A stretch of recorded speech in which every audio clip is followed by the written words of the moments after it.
So, hello, everybody, and welcome in. If you're just joining us, you're in the right place. This is Sunday Day Trivia, and I am here with Dan from Handicapped Traveler. He's going to be on the hot seat today. So, if anyone knows about the trivia afternoons here, I'm sure come in, say hello in the chat. I'm going to open up that chat so I can actually see what you guys are talking about. Silly me. So, say hello, Dan. Hello, Dan. Funny. Dan, Dan, you should know I have a sense of humor. You've I seen some know. of my videos. I have. I have. We like cheeky on here, as you know. So it's always good to have another person to ramble with on the screen. So if you're here watching, just pop in and say hello in the chat. Tell us who you are. Tell us where you're chatting from, and we'll get the ball rolling on the chat there. But in the meantime, myself and Dan were just talking about Ooh, how. Adventure America. Hello. Oh yes, hello indeed. You guys know each other already? Yes. Very I knew nice. them before I knew you. Oh, wow. I've just recently, actually, I've seen in the past some posts by Adventure America, but I hadn't watched things, I guess, repetitiously. And recently, when I sent a package to Nitros Farms, thanking her, by the way, again, thank you, Nitros Farms, thanking her for all the watch hours she's been helping me out with by watching my playlists and whatnot.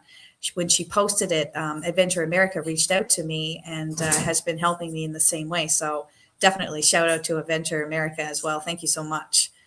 As we know, it's a struggle, right, Dan? Yes. Hey, if you want to help me, That's you right. can. That's right. Hey, Bruce, how are you? At least I'm pretty Dan, sure that's Bruce. yeah, it's Bruce. Yes, Danny is awesome from Nitros Farm. She's very kind. She's very kind.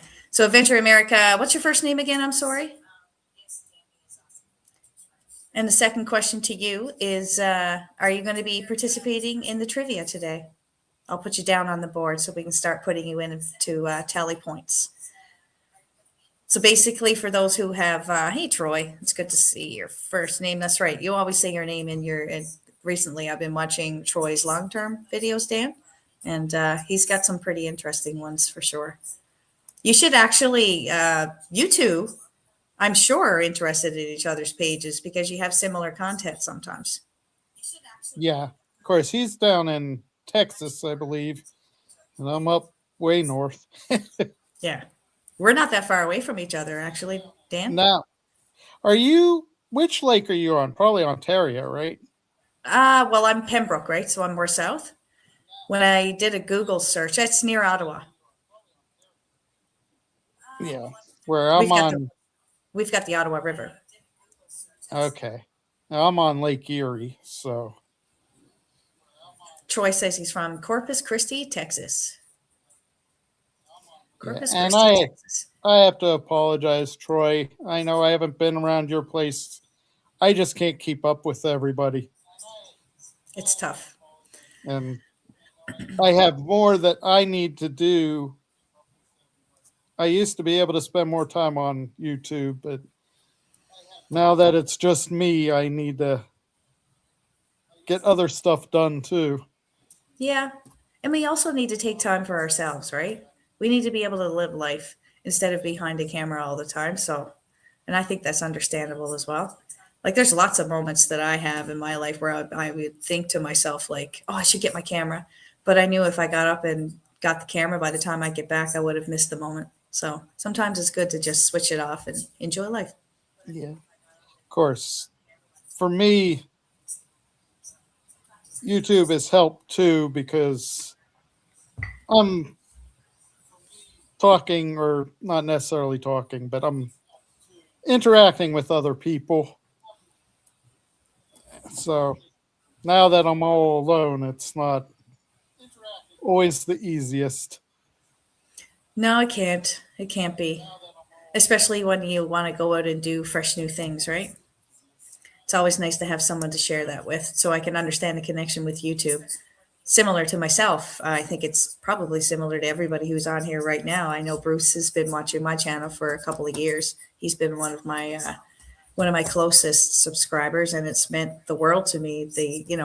You feel so vulnerable when you've made something and you put it out there in the world, and when people connect to it and praise you for it, it just gives you a little bit more motivation, I suppose, for me, than normal. And it just means that, I don't know, for me, it's almost like I do exist, I do matter. There are things that I can give that makes a positive impact on people. And so it's motivational for me to be on YouTube. I think I left you a comment one time and you thanked me for it, and you were like, I was starting to get down and thinking about giving it up. And you're like, but that means something, Dan. So thank you.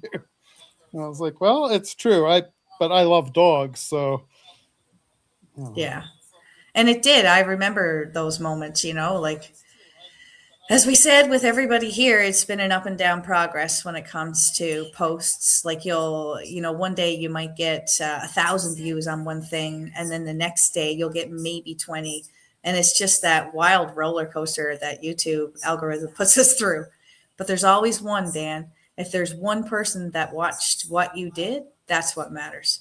well, and that's kind of what I've said too, is that if I can reach one person and encourage them to get out and keep moving around, and Yes. you know, Actually, you've encouraged me to do it, right? Like I've been one of those people that has been inspired by you getting out and doing what you do. I think it's great. And just like Troy had said down here below, he said I have met a lot of great people on YouTube. So have I. Like Troy, you seem like a very nice person. Like I think I would love to sit down and have a coffee and a piece of pie with you, on a Sunday afternoon. So yeah, it's definitely a community. I've been saying that from the start on this page is, it's just about gathering people in your own virtual community and sharing likes and dislikes and going from there, right? And that's why I do trivia. That's why I do trivia. I've always had like trivia going on in my community posts. Once in a while, I'd always have that multiple choice thing going on. And then I saw how much engagement I got with that. So I'm happy to see that there's other people here today as well to play. So Troy, are you, I'm going to explain it to you because we have the remainder of the people here have gone on my trivias before. So this is how it's going to go. What I'll do is I'll ask a question and the chat can get involved on answering it, as well as Dan is going to be on the hot seat today because he's on the camera. There's no hesitation or anything like that with him. So he'll answer the question. I'm not really going to pit you against each other, but let's just see at the end of the day who's smarter, someone from the chat or Dan, who is on the hot seat. You are on the hot seat today. All right.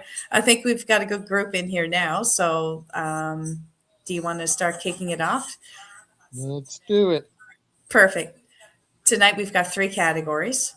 It's going to be 70s music, famous pets, and nature. Okay. Lucy the Beagle's the answer.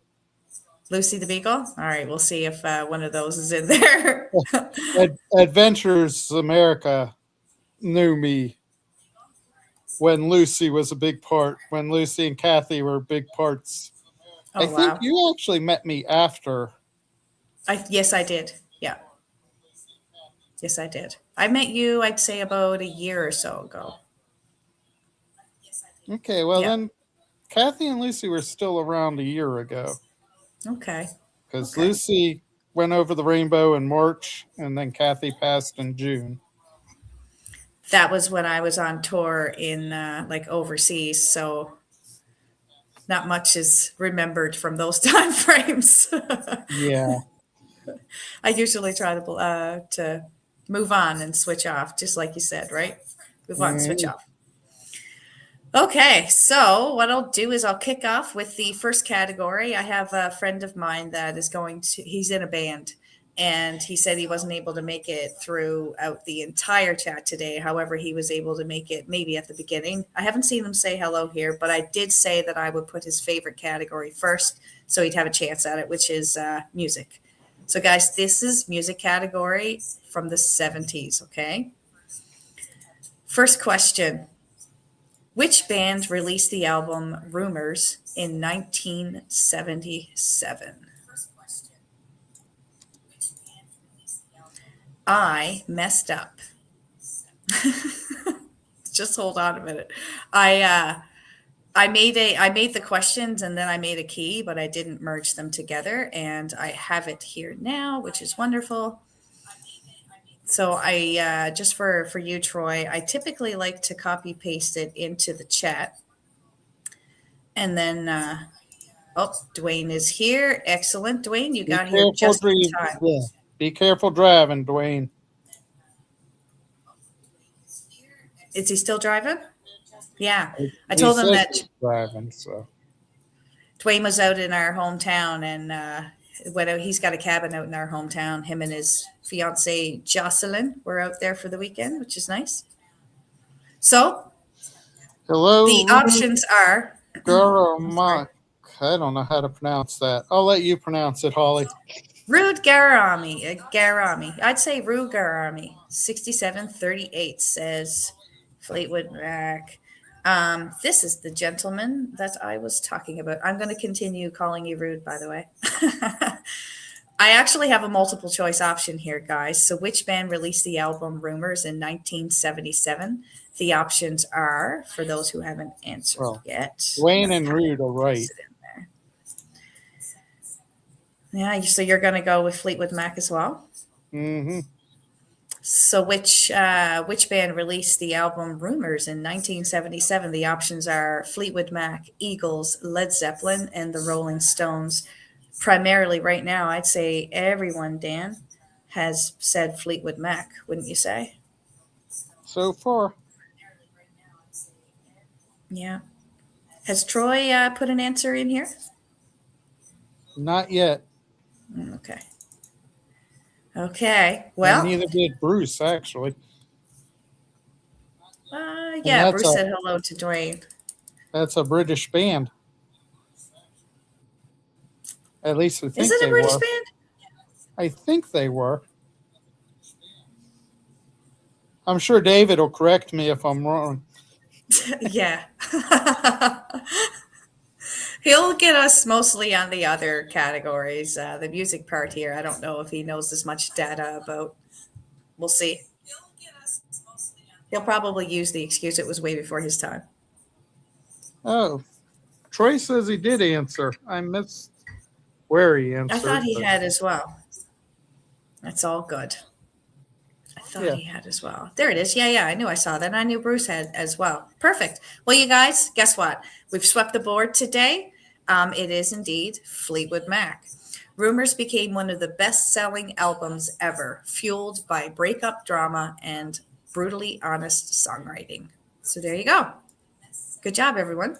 So the second question is, what 1971 song by John Lennon includes the lyric, "You may say I'm a dreamer"? Sorry, I had to sing it. Is it Jealous Guy, Imagine, Watching the Wheels, or Mind Games? Bruce says Imagine.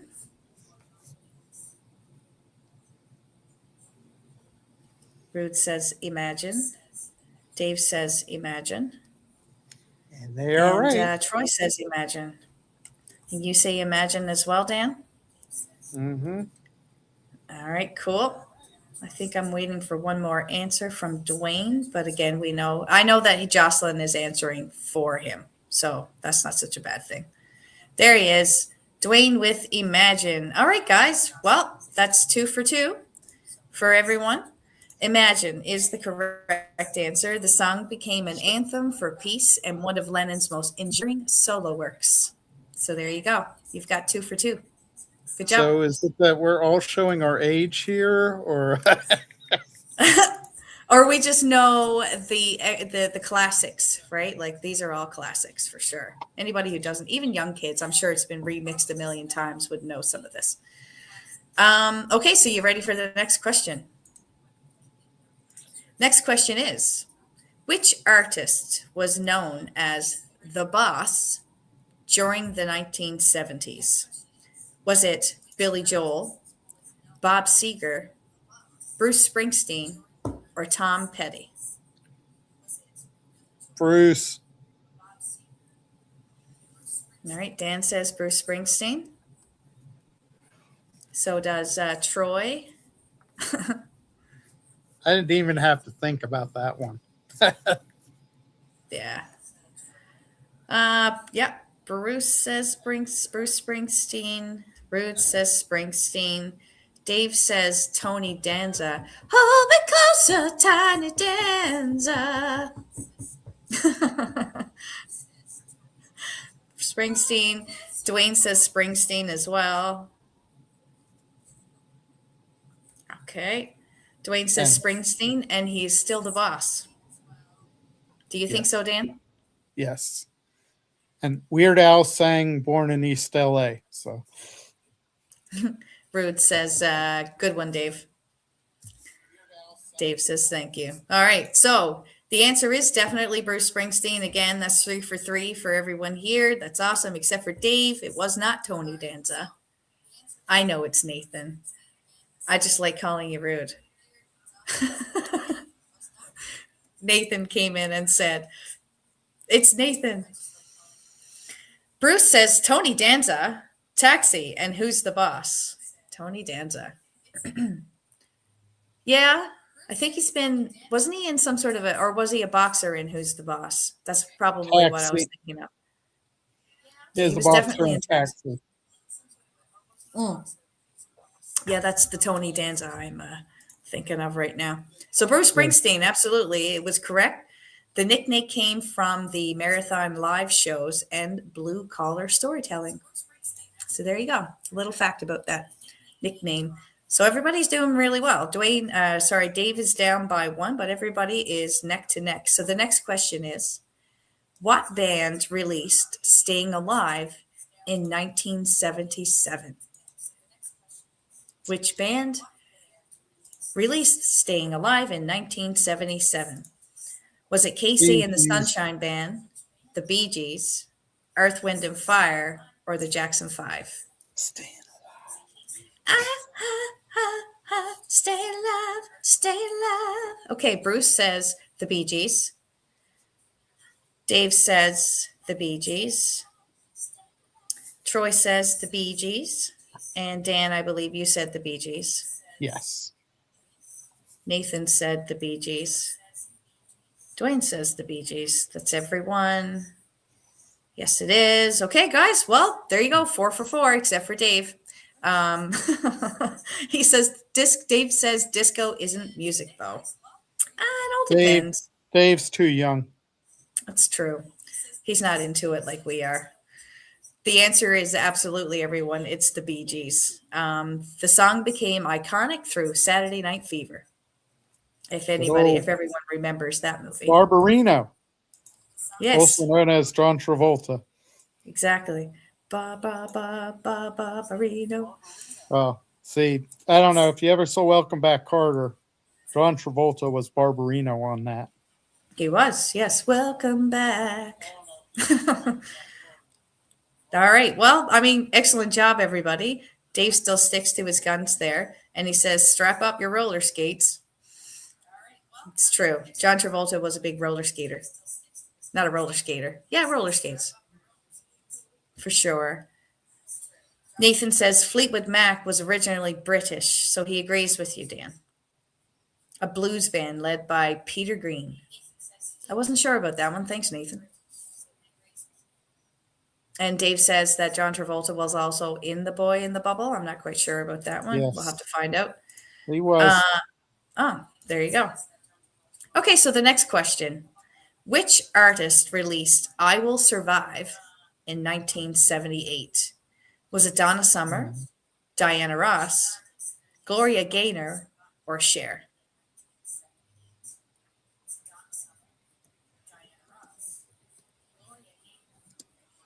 Bruce says Gloria Gaynor.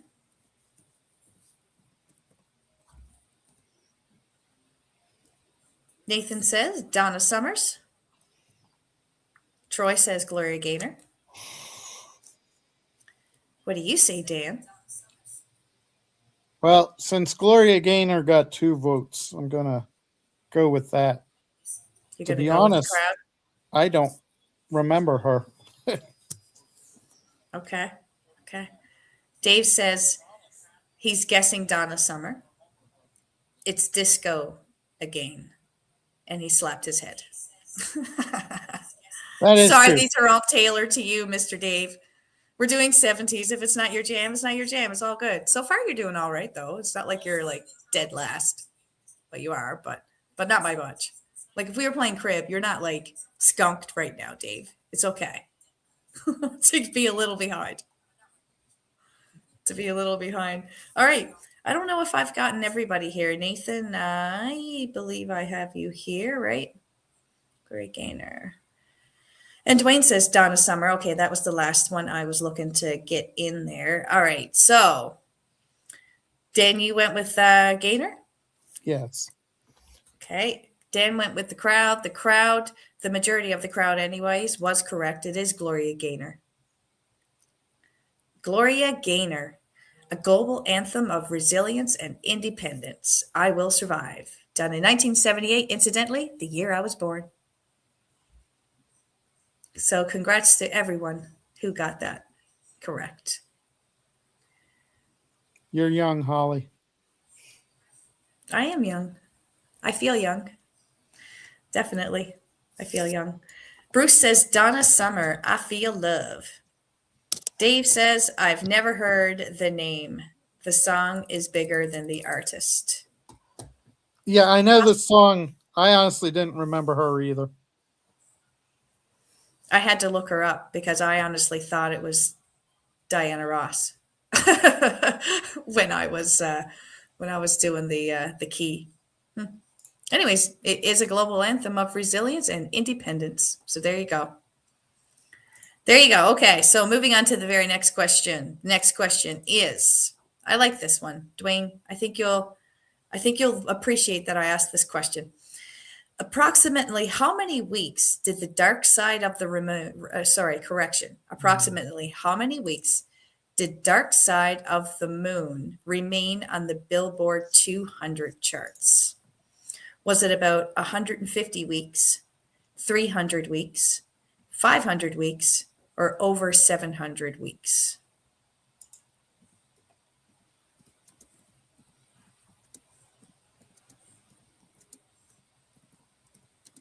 I can see people thinking there. Yeah, So this one. we got a first guess here.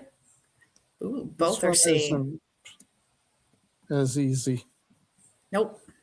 I can tell you. It is not. Who sang it. Good old Pink Floyd. Oh, absolutely, Pink Floyd sang it. That's one of Dwayne's favorite bands. I'm going to say Pink over Floyd. 700 weeks. You're going to say over 700 as well? Yeah, I think it was close to 1,000, wasn't it? It was pretty high. It's pretty high. So Dwayne came in at over 700 weeks. Everyone here is kind of coming in at over 700 weeks. That's good. That's good because guess what, everybody? You are all correct. It was over 700 weeks that it was on the billboards. Few albums even came close, including Rumors, Legend, and Wish You Were Here. There you go. Over 700 weeks. That's impressive, don't you think?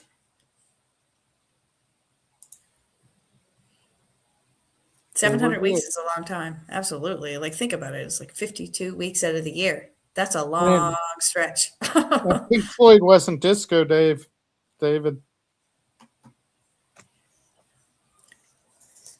Yes, exactly. We switched over in genres. Exactly. All right, we're going to switch over into another genre now. It is not disco. I think that'll make Dave happy. Great job to everyone that got that answered correctly. All right, question number 7. Which artist released songs in, we had something pop up on the chat there. Which artist released songs in the key of life in 1976? I may be reading that wrong, so I'm going to paste it so that people get context. Which artist released songs in the key of life in 1976? Was it Marvin Gaye, Stevie Wonder, Curtis Mayfield, or Al Green?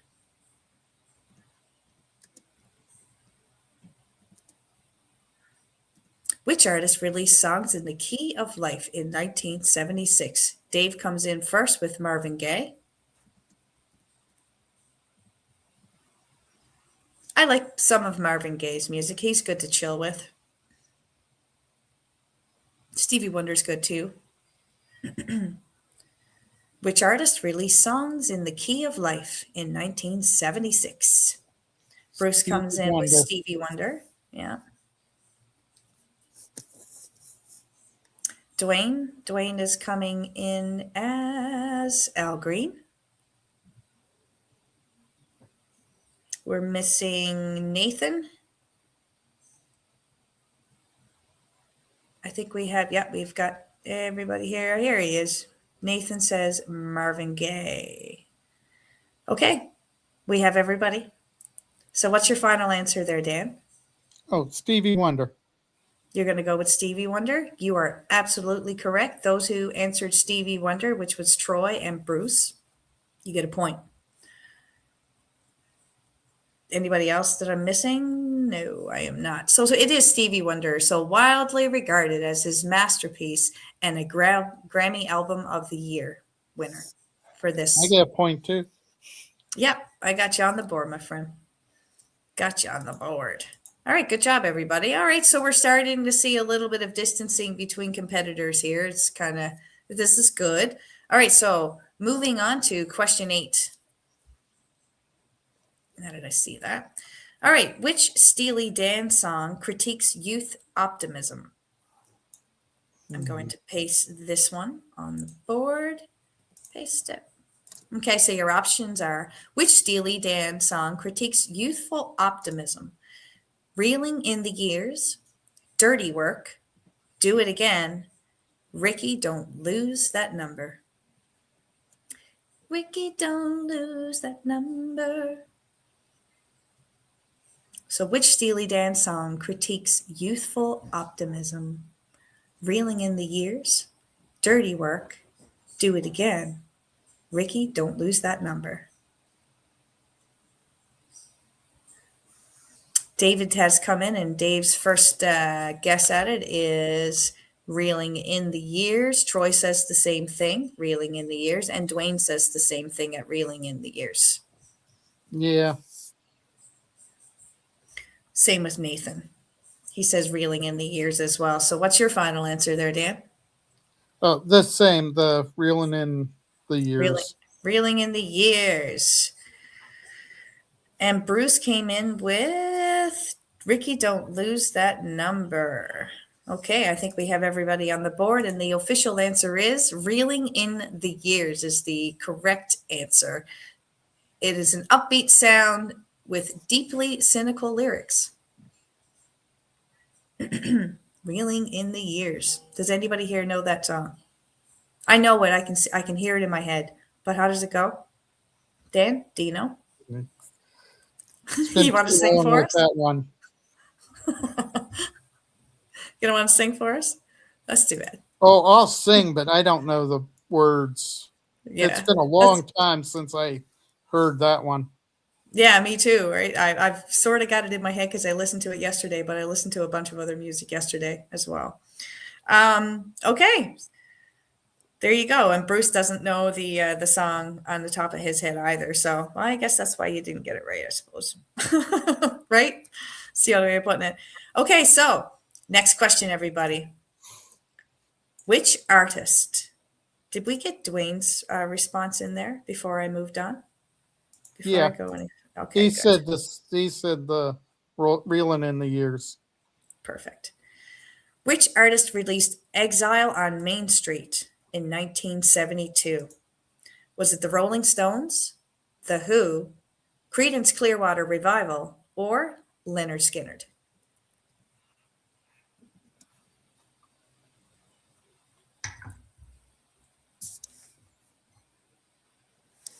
Oh, hello, Kendall. Thanks for joining. We're doing some music trivia, something I know that you enjoy. Okay, we've got our first answer in here, though.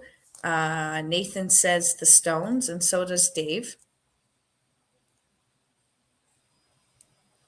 Dwayne also says the Stones. The group Bruce that says the Stones. it's the group that also sang "We Don't Get Any Satisfaction." That's right. Rolling I Stones. can't get no satisfaction. And Troy, I believe I got you on the board there. All right. Looks like I believe we have everybody. We have 1, 2, 3. Yeah. Dave's in there. Everybody's locked in. And you're locked in at what answer there, Dan? Rolling Stones. The Rolling Stones? You are absolutely correct in that. It is the Rolling Stones. Initially divisive, now considered one of the greatest rock albums of all time. That is a debate in itself here in this forum. The greatest rock albums of ever? Yeah.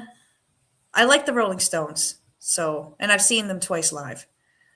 So I do, they are an excellent band. They're There he good. is.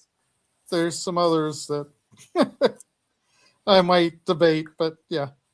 Yes, yes. And I knew that there would be a debate on that if we were at a kitchen table somewhere. Yeah. Okay. So I will throw in the next question. I'm going to flip it up here. Which Sex Pistols song was banned by the BBC? Was it Anarchy in the UK, God Save the Queen, Pretty Vacant, or Holiday in the Sun?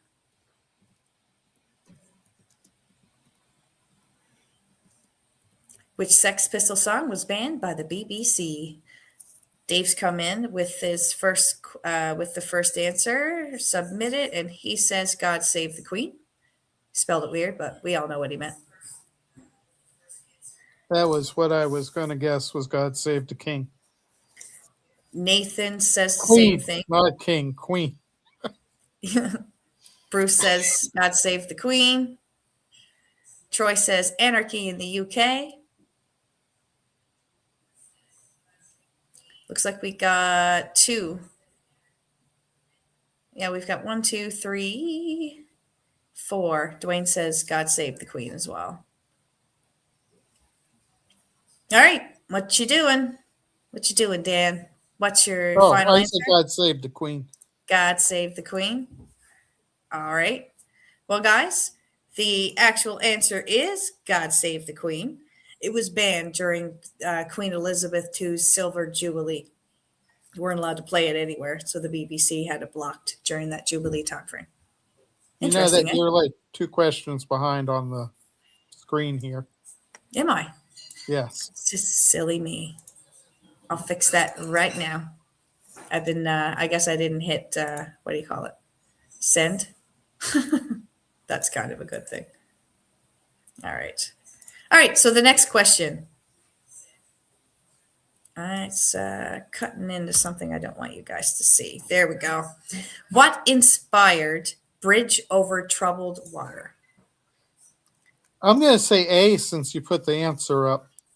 Oh, shish kebab. There we go. All right. Well, everybody gets a bonus point, I guess. Sometimes, you can't make it too hard for people. So we also want to see, and good job, Dan. You won that. You won that test. I was testing all of you to see if you were paying attention, and you were. So good job. And excellent co-hosting there, Dan, because you caught the other thing of the thing being on the screen. So there you go. Thank you. For some reason, as soon as it goes up too high, I can't. There we go. Done. All right. Well, that's too bad. I mean, I really like that song, though. Aries World, how are you? Dan and Troy and Aries World. Wow. Worlds are colliding. If I were in Seinfeld right now, worlds are colliding. And yes, I know Aries World. Known them for a while. It's really cold here as well, Aries. For sure. I see. It's hot here. We're at 19 degrees Fahrenheit. I don't know the conversion. Yeah. We were at minus 14, I think, yesterday. We're supposed to, Celsius. yeah, we're supposed to hit minus 14 Tuesday Fahrenheit. Not looking forward to that because I actually need to go out. Well, I'm glad that you're here, Aries. Glad that you have a yes. I'm drinking coffee. I don't know if you're commenting on your coffee, but I'm drinking coffee to stay warm right now. That's for sure. All right. Well, actually, you just popped in right in time. We're covering almost the end of 70s music category for trivia. So I'm glad that you're here. And if you know the answer, don't be shy. Just come on in and say hello. Ooh, 67 degrees Fahrenheit at Troy's place. Nice. That'd be Yeah, so nice right now. the dogs don't seem to mind Aries. I remember ours. They didn't. They used to go play in the snow. Yes, mine like to play in the snow as well. If you've, I had them out yesterday actually in the woods. I'm going to be posting that video sometime this week. I had to deal with Gus's injuries first before playtime could commence with everyone.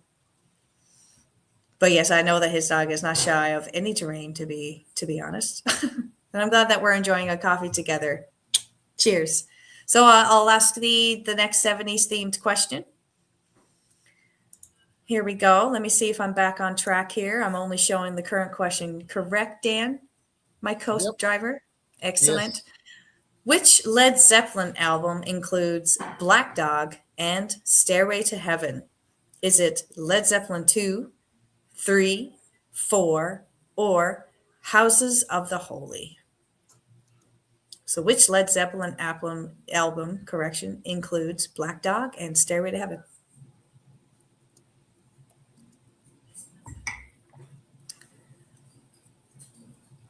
Do, do, do, do, do, do, do. There we go. We've got our first answer, Dan. Bruce says Led Zeppelin 3. Nathan says Led Zeppelin 4. Same with Troy. He says 4. Dave says 2. This is tough. They have the Quest album names. Led Zeppelin 4.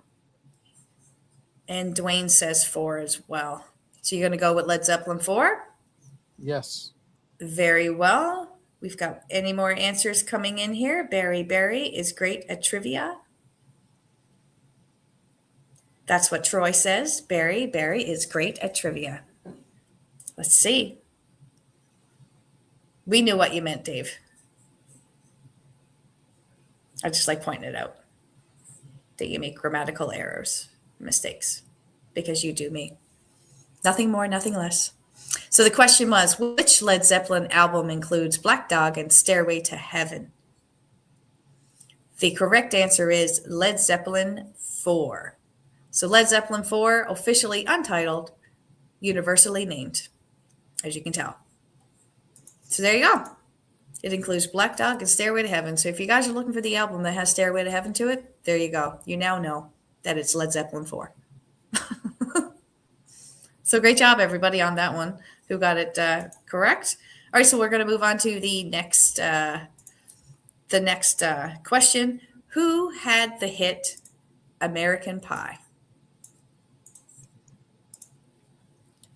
It is a great song, Aries. It's an excellent song. John McLean, if I'm pronouncing it right.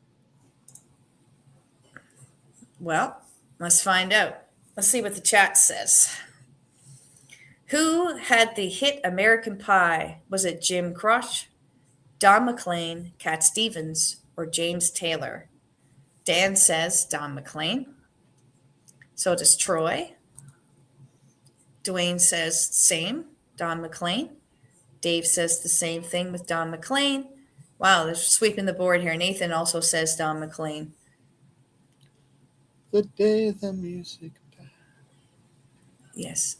And they were singing, bye, bye, Miss American Pie.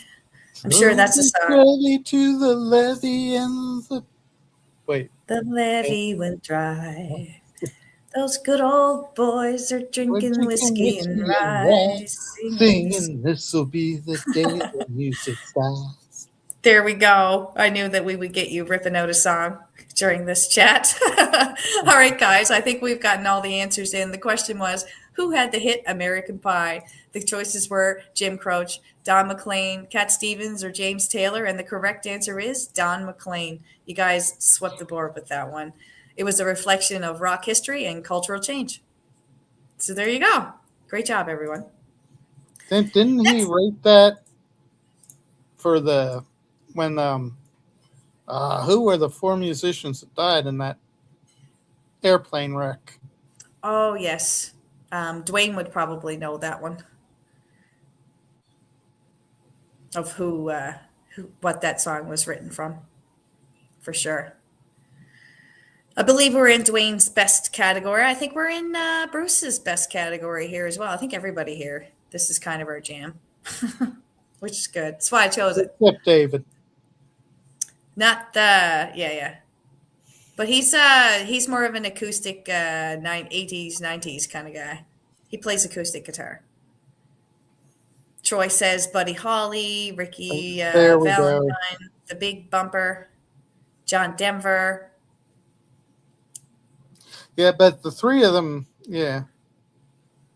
But I think it was Buddy Holly, Ricky Velez, and the Big Bopper all died in that one plane crash. Yeah, John Denver died in a different one. correct. What was sad with John Denver, he had just written that and released the thing about jet plane. I can't remember the name of that song now, but it was talking about his last ride, and then he actually died on a plane crash after he released that song. Wow. That's interesting. There you go.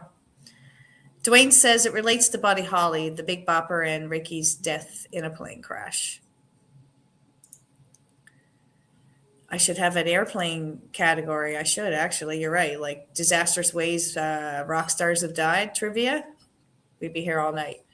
So the first question, you guys, and boom, Nathan is right on it. What festival shaped 1970s music culture despite happening in the 1969? The options were Monterey Pop, the Isle of Wight, Woodstock, or at Lamont. We've got a tidal wave of Woodstock coming in. Upstate New York, Woodstock. Yeah. Nathan says Woodstock. Dwayne says Woodstock. Troy says Woodstock. We've got Bruce locked in at Woodstock. And I'm assuming, Dan, you're probably going to say Woodstock, are you? Yes, that was what I said. Excellent. I haven't told you it was in upstate New York. I just want to say that we got American Pie stuck in Aries' head, which is awesome. It's a good song. It could be worse. Yes, Could be worse. Could be worse. Could be my I'm a Barbie girl or something lame like that. Dave also said Woodstock, Isle of Eight. You already wrote that. You already read that one out. Silly me. I've got a good co-pilot. Okay, I think we've got everybody in here. I don't recall missing anybody here, so that's great. All right, guys, you are absolutely correct. It is Woodstock. It defined the sound and the spirit of the era. Woodstock. You almost had me on it when it was 70s, and I'm like, wait, Woodstock was not in the 70s. That's right. So you almost got me, because I was like, but then when you said 69, I'm like, okay. And it was, the key word there was shaped. Right? True. All right, last question in the 70s category. We ready? I'd like to go out with a little bit of a banger. This is for you, Dwayne, another one that I'm sure that you will be happy to see. Okay. Who released Highway to Hell in 1979? Was it Van Halen, Aerosmith, AC/DC, or Kiss? Dave says Woodstock died in the 2000s with rock and roll. And he also answers AC/DC. It's AC/DC. Yeah. That's what's coming in on the board right now. Everyone believes that it is AC/DC, who released Highway to Hell in 1979. I got a Dwayne, story for that one too. perfect. Dwayne, if Dwayne were on right now, he would have a story about that as well. Dwayne says AC/DC, Bon Scott era. And of course, Bruce, there you are. You say AC/DC as well. Yeah, you're all right. You are all correct. The final album with Bon Scott. It was the final album with Bon Scott. Tell us your story about AC/DC. That was the one album. My dad would tell me to turn my music down. But that album, he actually walked into the room and shut the record player off. I was like, okay, that means do not play this when my dad's in the house. That's right. That's right. Wow. That is funny. I've got a story about that as well. Myself, my brother, and Kendall, who popped in and said hello earlier today, we actually went on a road trip down to Rhode Island, Massachusetts area to see AC/DC last May. That was a pretty cool experience because I know that it was on Dwayne's bucket list to do. So he flew from Newfoundland up to Ontario, met me there, and then we got in my car and we drove down to see that concert, and we got to see that that song being played live. So it was cool. That's my story. Dwayne would probably express. Actually, you know what the real story is there? Now, this is something I didn't know. Well, I did know, and I'll forever not be able to live down. Up here in Canada, when we do, Dwayne said it was at Foxborough Stadium. It was an awesome time. Yes, it was. I was just about to start talking about that stadium, Dwayne. When we rolled into the stadium, it was about 2 hours, 3 hours, maybe there before the concert because of the lines and all that. We wanted to be situated before it started. So we're walking through, and as soon as we got to where the parking lot was, it was jammed. Like there was a tailgate party like you would not believe happening in this parking lot. The biggest I had ever seen in my life personally. And of course, it was the largest that Dwayne had seen in his life as well, because it was his first major concert. It was his first time outside Canada. There was a whole lot of firsts during that trip. And he had always idolized AC/DC. It was on his bucket list. So it was awesome that we were having that trip. But when we pulled in, he saw all the fans having, barbecues and chilling, having a couple of beers in the parking lot before the concert. He was like, oh man, why didn't you tell me? I would have come here and hung out all day, and that's one of my biggest regrets, I think, about that concert is that up here in Canada, it's not as big and prominent of a tailgate party outside major events as it was down in the States. So it was pretty cool to see the tailgating side of what Americans do before concerts and sporting events and whatnot. It was really cool. Next one, though, I'm definitely going to do it. I'm going to go down at least 8 hours before the concert and enjoy that tailgate party. It was awesome. Aries World says tailgating. I was at Kansas City Chiefs game tailgate. That was massive. So fun. AC/DC would be great. It was great. It was pretty great. It was, what made it really great though? The age spread. And like the legitimate fans that were spread by age as well. You had kids that were like 12 years old singing word for word, what was going on down in the stadium. It was up to about, 70 or so, like truly old people up there as well, rock it out, no matter what the age it was. It was just this one united, huge, I think it was like 60,000 people in the stadium. It was really great. I enjoyed it. I'm glad that I got to go see it. And I'm glad that Dwayne was there with us to do it. Tailgating is definitely huge there. It's not as, like I said, we do tailgate a little bit, but not like that. Not like that at all. All right. Are you all situated again, Dan? Yes. Excellent. So we were talking about tailgating down in the States, right? Like I said, it's definitely not as massive here. It happens, but not like that. And I think Dwayne said that there was another concert happening I think it's AC/DC again. I'm not quite sure. He mentioned a band that he wanted to see sometime, and I'll make sure, Dwayne, I promise, heart to heart, hand to heart, that you will see a tailgating party again. I want to see one, so now I have to come up with an excuse to go down to the States and watch a concert. I just want the tailgate party, not the concert, really. I just want that. Okay. I'd say the best tailgate party I saw outside of that experience was when I saw the Rolling Stones. And it was this you had to walk about 2 to 3 kilometers before you actually got to the meadow, right? And the 2 to 3 kilometers before getting to the meadow was all residential areas, and there was all these people at the end of their driveways selling you shots of things as you were walking towards the event, right? So I took tequila, I took all kinds of shots before I even made it in through. That was an interesting event. But we got lots of action happening here in the chat. Am I talking too much? Dave says, well, I got to make fun of an employee last week for the Eagles. If the Patriots lose, I can do it again this week. Tailgating is a big part in the parking lot of a game. Yes, down to like football. Tailgating, what you're saying, Bruce, is also in the U.S. the term for that. But then, as Troy said, or I guess it was Aries that said it, it's a big party in a parking lot where everybody gets drunk before the game or the concert. Oh, I definitely did it Canadian style at the end of random people's driveways on my way to Rolling Stones. And Aries says, glad I made it through it. I did indeed. It was a good concert. It rained, though. As soon as the Stones came out, it rained, like, badly.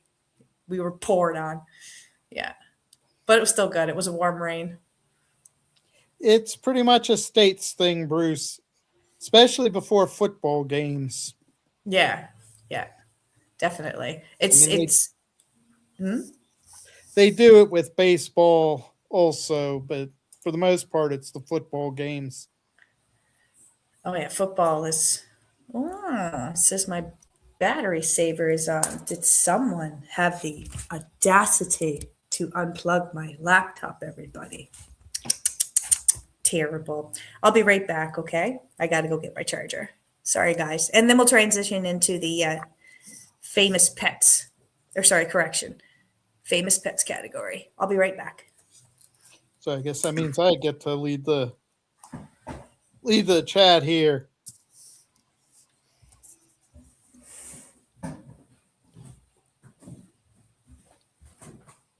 In England, they just do it in the bar across the street. But in America, there's a 2-car parking lot in the way of the closest bar, so the parking lot becomes the bar. True, David. True.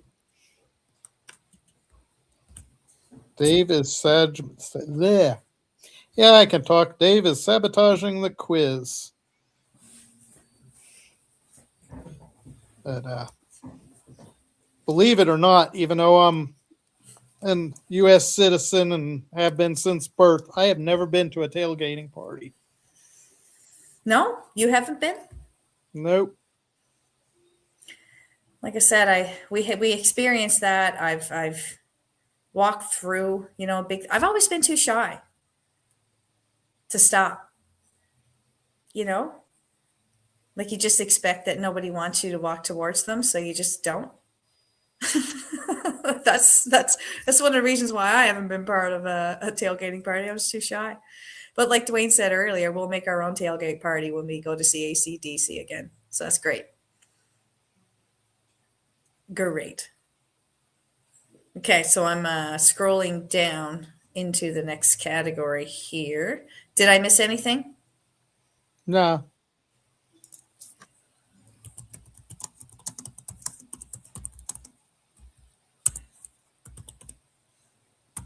Correct. Sorry about the delay. I guess it was unplugged to go into someone else's thing there. So what are some, let's say, yeah, Dave, he might be sabotaging the quiz. Who knows? That's my guess too, Bruce. Dave says in England, they just do it at the bar across the street. But in America, there's a 200-acre parking lot in the way of the closest bar. So the parking lot becomes the bar.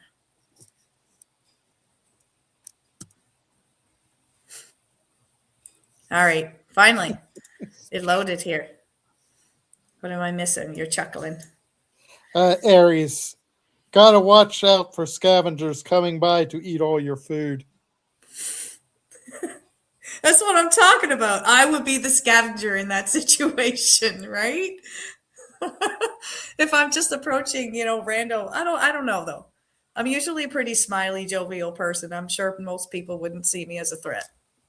And I do shower pretty regularly, so I don't know if I could be a scavenger. Maybe it's possible. Glad you could be here for a little bit, Nathan.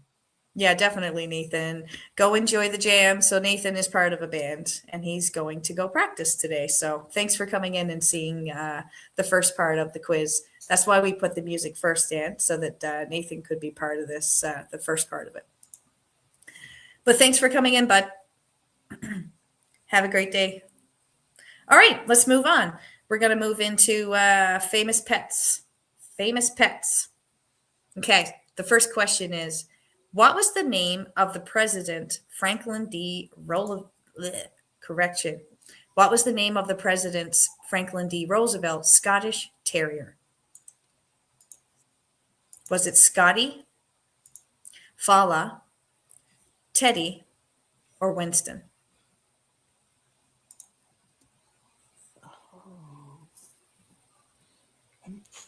Dave says it's Teddy.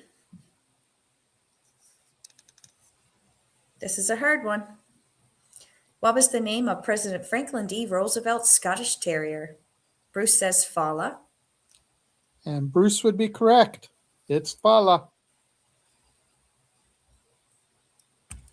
Dwayne says Teddy. Troy says Fala.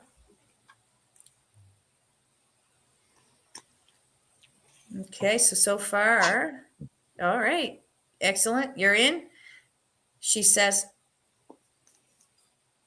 Gala error, Fala. Yes, that's I knew what you meant. No worries. We give a free pass on people doing that kind of stuff here. Bruce and I actually established that a while back. Autocorrect, yeah. It autocorrected for Fala. The error is also part of another person that we follow. That's they do the cards. They're always going, error. All right, Aries. Dan, there is a new Dr. Pepper and cream drink. Very tasty, he says. Yes, it is. I just happened to buy the regular Dr. Pepper Zero this time. But I do get the cream also. Cool. We don't have those fancy things up here, but do you guys have ketchup chips? I don't think we do. I've seen them on Canadian videos. There you go. You're missing out. Ketchup chips are good. Aries says, Kearney's Lounge, yes, we will like to give a hard time for spelling errors, but it's all fun. We are just joking. Oh, I know. Error. The surfer says error all the time.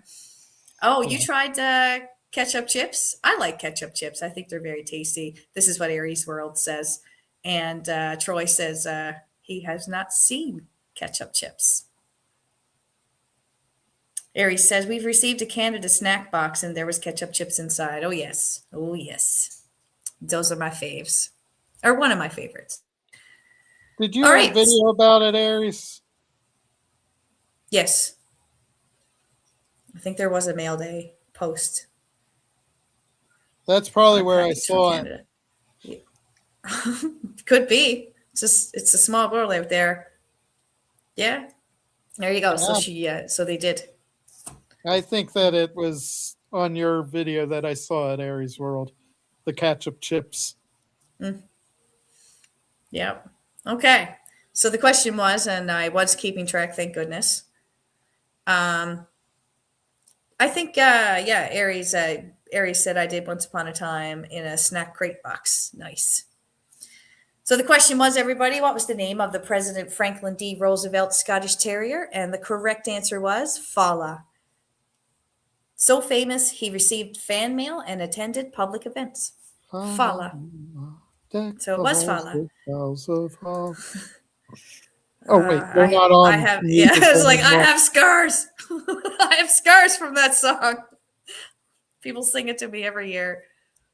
Because my name for everybody, is my name is Holly. So I'd always hear like, oh, 'tis the season to be jolly. Okay, so the next famous pet question is, let's get ourselves back on track. What was the name of Ross Geller's monkey in the show Friends?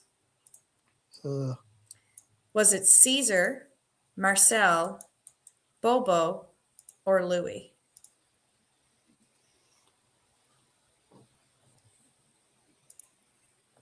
What was the name of Ross Geller's monkey in Friends? Was it Caesar, Marcel, Bobo, or Louie? Dave says Marcel.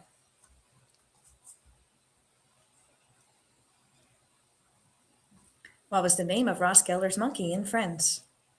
Caesar, Marcel, Bobo, or Louie? Dwayne says Marcel as well.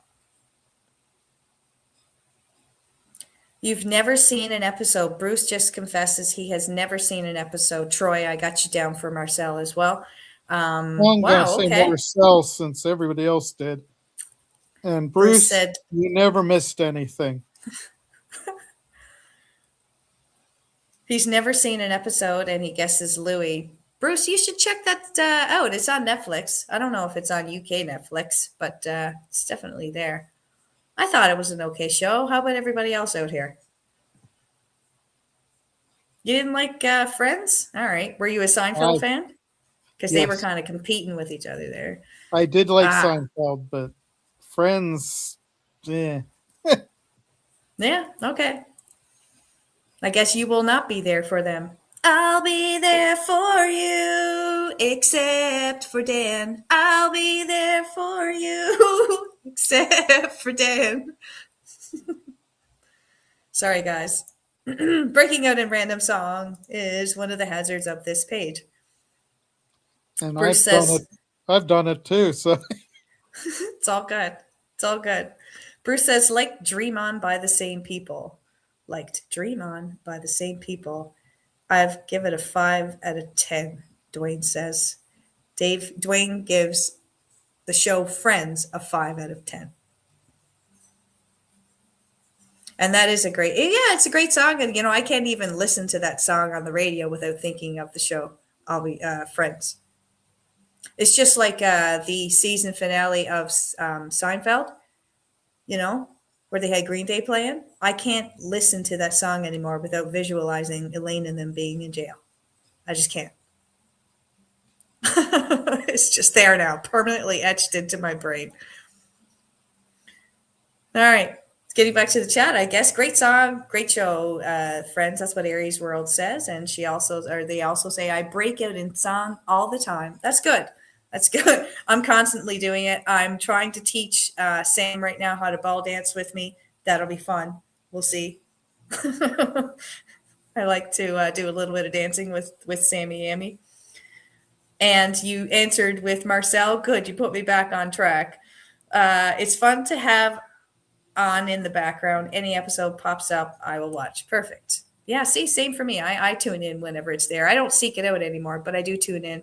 So what was the name of Ross Geller's monkey on Friends? The actual answer was Marcel.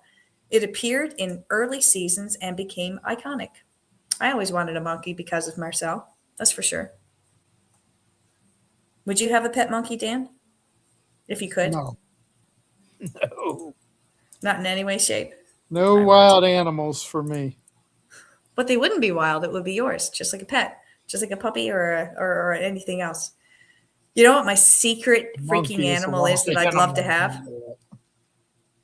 I'd love to have a de-skunked skunk with its scent thingies taken out. It'd be the coolest. They say they're like cats or dogs. I'd like Yeah. to have one.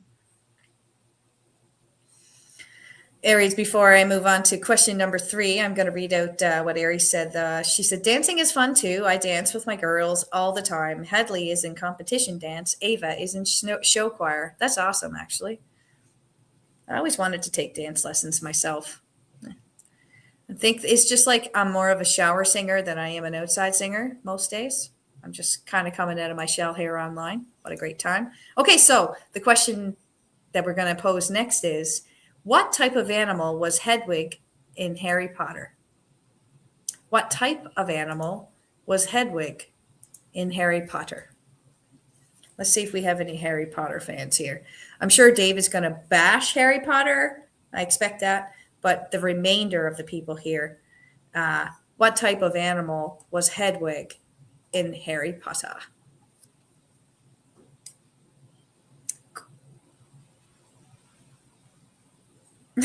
See what did I say? Dave says an owl. I hate that I know that.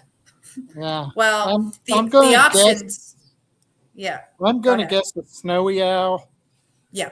I've never See, watched Harry Potter, nor have I read it, and don't really want to. there you go. I think that you share the sentiment with Bruce there. He said he's not read nor seen the films either.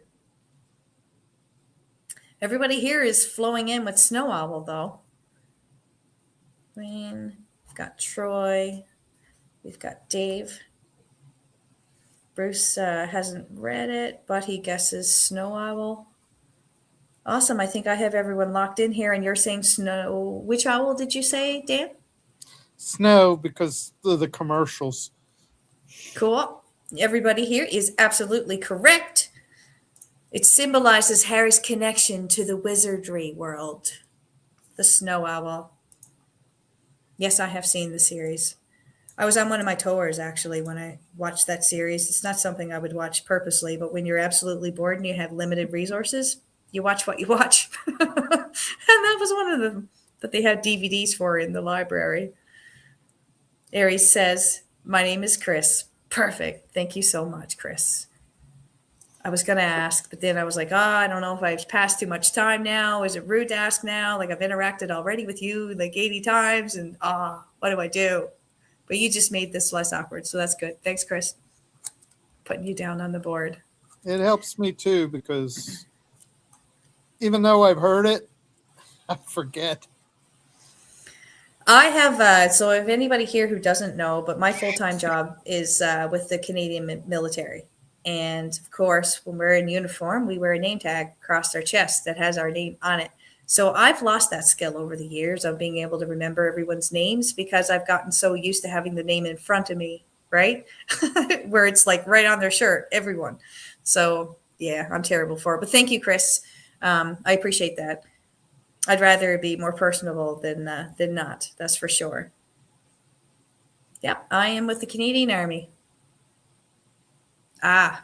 Yeah, I know in the video that Nitro's Farm had posted, she got one of my posts from Remembrance Day on there as well. But yeah, I've been with the military now for, gosh, I don't know, 17, 18 years-ish. Yeah. Traveled to all kinds of hot and interesting places. I'll tell you that. So I'm being corrected in the background 17, but I'm in the new year, so I consider it's 18.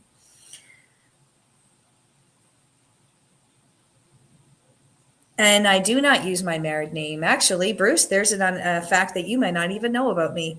My actual last name from birth was Kearney. And for a very short period of time, though, Bruce says, and I don't use my married name on my uniform. No, I don't. And I'm going to get quickly personal here, and then we'll move on. But this is the actual truth of it all. When I was younger, my mom remarried, and throughout her relationship with him, he insisted on me using his name vice my own real name. And when I moved independently, that was when I was able to regain my name, Kearney, back into my life again without there being any disruptions or hassles, let me say. So once I got that name back, I got into the military. And then when myself and Dave got married, I did hyphenate my name for a short period of time because I still did not want to drop that name. Um, it was a lot of years that I wasn't allowed to use that name. So for me, it was like regaining my own independence, and the symbol of it was big to me. So, anyways, I tried the hyphenated name. It was Kearney for Faro, and most people could not pronounce it. So I dropped it back down to just Kearney, and that's who I am. There you go. So that is why I don't use my married name on my name tag. Yeah. Toby. Toby's Adventure America. Perfect. Reeling you back in, Holly. Thank you. Thank you. Sharing my moment. Sharing my moment. But that is why I don't. Very interesting. Glad you There's shared it. Well, thanks. There is a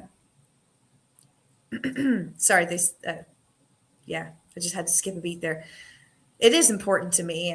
There's city, yeah. There's a couple of places here in Canada too called Kearney Lake Road. I know in Nova Scotia it has my name, last name all over it. I don't have any family connections to any of it, but I do know it's a pretty common thing.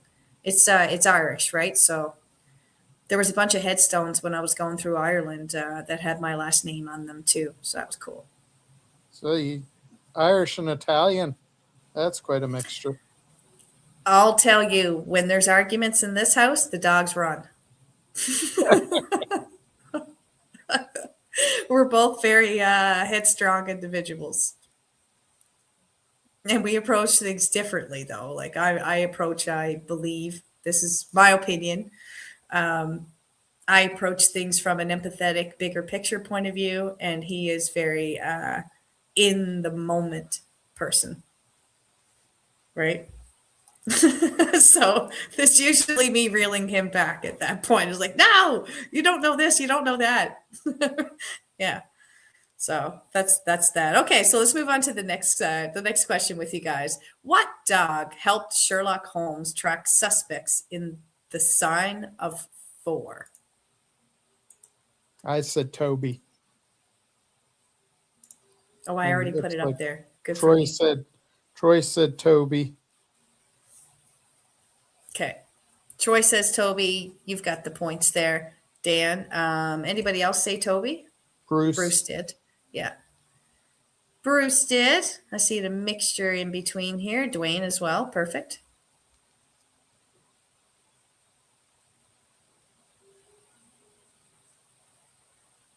Yes, Aries World, if everybody is listening, the big picture definitely is important. We need to be able to consciously look ahead at the ramifications of how we react and maybe Dave. try to look outside that for sure. David weighed in with Toby. Nope, I saw that. Yep.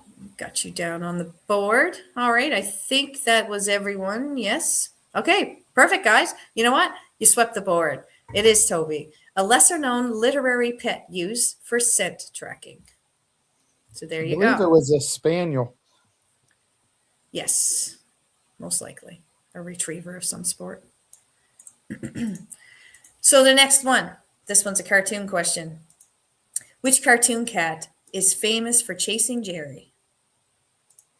Is it Sylvester, Felix, Garfield, or Tom? Oh, you didn't hit Bruce. You did not hit any nerve. I don't mind sharing that. I know that. Actually, I don't mind sharing that at all. That's truth, right? You didn't hit a nerve at all. This was probably one of the easiest questions. It's yeah. I thought I'd yeah. Figured everyone would kind of throw themselves into this one. Which cartoon cat is famous for chasing Jerry? Is it Sylvester, Felix, Garfield, or Tom? Generally, everybody is coming in here and saying Tom. Dwayne's got Tom. Dave says Tom. So does Bruce. Yeah. America. Got you. And Yeah. So great job, everybody. It is Tom. It's one of the most famous cartoons duo ever, they say. So there you go. Of course, if you ask me, Garfield is the best cartoon cat. I don't mind Garfield. I loved Garfield. But do you remember who Gargamel is? Who out here knows who Gargamel the cat is? That was on the Smurfs. Or no? Yes. Yes. Where Claw would be there petting his cat.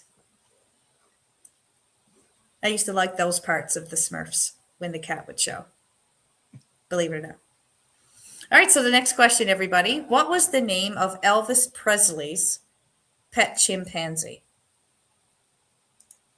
See, it's not just Ross from Friends. I didn't It's also even Elvis know. Presley.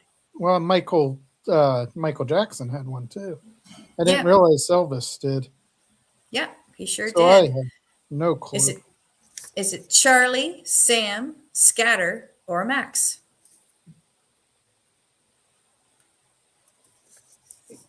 I'm gonna guess Dwayne. Charlie. I didn't realize it was a chimp. I thought it was a dog, but I'm gonna guess Charlie. He had lots of animals. Oh, Dave says peanut butter and banana. Weird. That wasn't an option. Sam. Bruce says Sam. Dwayne said Charlie also. Troy said Scatter. So this one's all over the place. Yeah. Azrael was Gargamel's cat, I believe. I think Dwayne's right on that one. Azrael. That sounds right. Scatter, since he died scattering in the toilet. Well, I did not know that. TMI. Mr. Dave. Yeah. I think. Anyways, all right. Well, it was all over the place. Charlie, Sam, Scatter, and Max were the options. And the correct answer is Scatter. He lived at Graceland and caused regular chaos. It's Scatter. So I've got everybody down on the board there. That's awesome. Dave included in here, he liked deep fried peanut butter and banana sandwiches. Oh, I've never had one of those. Have you, Dan? They actually are good. Interesting. Not the best for you, but they're good. But tasty. Yeah, of course, I can't eat that anymore. As I got older, I developed a peanut allergy. So. Oh, there we go. There you go, David. That's for you. He said, you didn't show he died on the can. No, I did not. I did not show that. And Dwayne says, it's a true story. He was found on the king's throne. Laugh out loud. And Bruce says, I got it wrong. Next question. What was the name of Dorothy's dog in The Wizard of Oz? Toto. Was it Toto? Yeah. Was it Toto, Buddy, Max, or Scraps?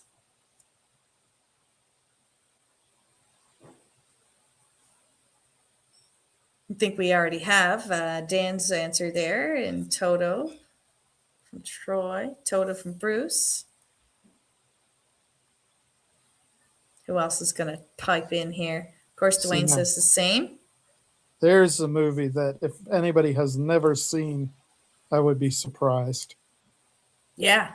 Well, I guess some kids this age, younger kids might not have, because I don't think it's on anymore.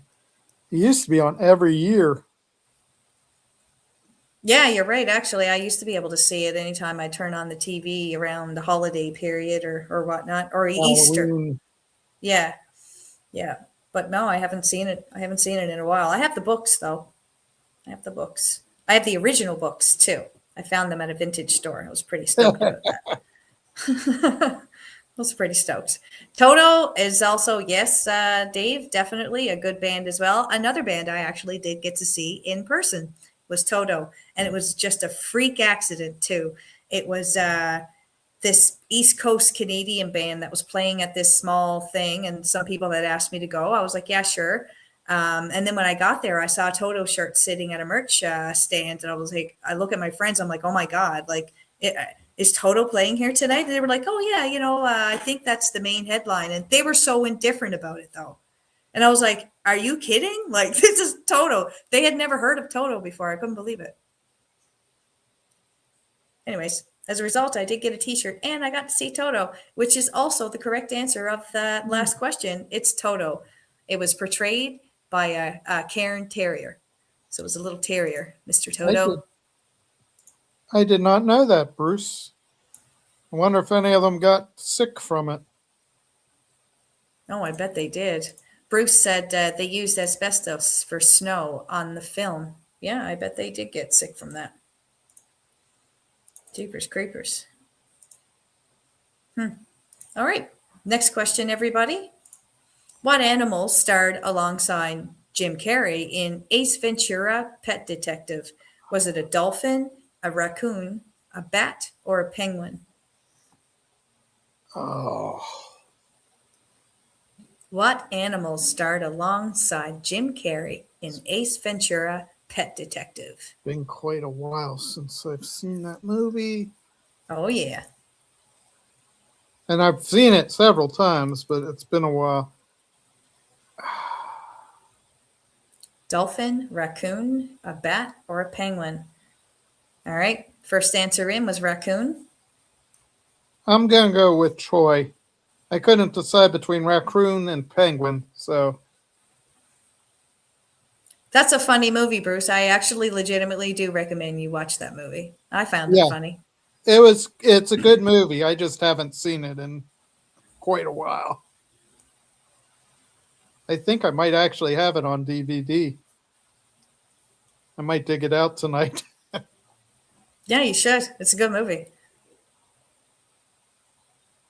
He said, nah, that was AC2, wasn't it? I don't know what that means. All right, we got a couple of answers here at least. We have raccoon. We have a couple of dolphins on the go. Dwayne said dolphin. And Bruce says raccoon as well. All right, so the correct answer, everybody, is it's a dolphin. Its name was Snowflake, the Miami Dolphins mascot. Remember Snowflake?